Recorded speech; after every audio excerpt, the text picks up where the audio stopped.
Assalamualaikum warahmatullahi wabarakatuh. Bismillah. Alhamdulillah atas berkat rahmat dan izin dari Allah Subhanahu wa taala. Pada kesempatan ini saya bisa di sini. Pada kesempatan ini saya ingin menyampaikan tentang beberapa hal yang berkaitan tentang karyawan. Ada minimal 8 hal penting yang perlu dilakukan agar karyawan sejak awal masuk bisa lebih maksimal kinerjanya. Yang pertama adalah Anda sebagai pelaku usaha, business owner, perlu menentukan tujuan merekrut karyawan baru. Apa tujuan Anda? Kemudian menentukan kriteria karyawan yang sesuai dengan kebutuhan bisnis Anda, bukan kebutuhan Anda, karena kebutuhan Anda dengan kebutuhan bisnis itu berbeda.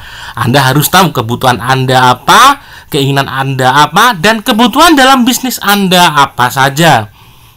Menentukan tujuan karyawan itu penting sehingga Anda bisa menempatkan posisi pada tempatnya sesuai dengan kebutuhan bisnis Anda.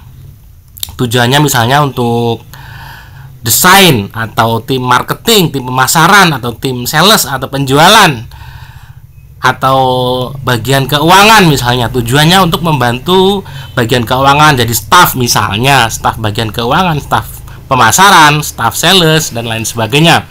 Kemudian memikirkan dan merencanakan tugas dan tanggung jawab apa saja yang harus dilakukan karyawan baru itu. Anda perlu memikirkan dan merencanakannya. Jika masih sendiri, maka Anda bisa memikirkannya sendiri dan merencanakannya sendiri.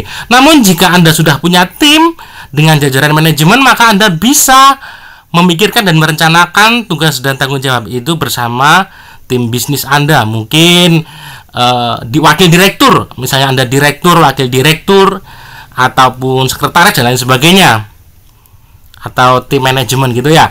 Kemudian perlu menentukan siapa orang yang memberikan bimbingan dan pembinaan kepada karyawan baru, sehingga karyawan baru itu sejak awal bekerja bisa lebih maksimal hasilnya. Apa saja yang harus dilakukan? Tentu jika ada orang yang memberikan arahan, insya Allah hasilnya bisa lebih maksimal. Tentu semua hasil adalah karena izin dan kehendak dari Allah Subhanahu wa taala. Namun kita harus berusaha untuk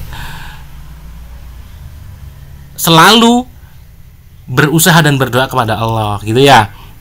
Ini adalah sebagai wujud ikhtiar kita, gitu ya.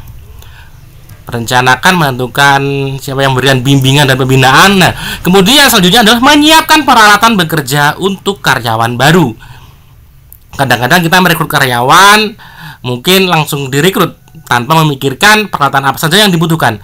Ketika peralatan sudah siap, tentu bisa lebih cepat karyawan itu bekerja dan melakukan sesuatu sesuai dengan kinerja atau tugas dan tanggung jawabnya. Kemudian menyiapkan alat untuk melakukan monitoring dan evaluasi. Alat apa saja tools untuk melakukan monitoring dan evaluasi, sehingga apa yang dilakukan oleh para karyawan itu, oleh karyawan-karyawan Anda, bisa Anda lakukan, bisa Anda tahu progresnya seperti apa. Tentu ada alat untuk melakukan monitoring dan evaluasi. Kemudian apa yang telah Anda lakukan tentu diketik, ditulis dan dicetak, dan kemudian disampaikan kepada karyawan dengan cara yang tepat dan pada waktu yang tepat. Kadang-kadang orang atau pelaku usaha tidak mengetik, tidak menulis, tidak mencetak kinerja, tidak minta tugas dan tanggung jawab, sehingga kinerjanya kurang optimal. Jadi itu ya yang bisa kami sampaikan. Jika ada kurang lebihnya kami mohon maaf yang sebesar-besarnya. Assalamualaikum warahmatullahi wabarakatuh.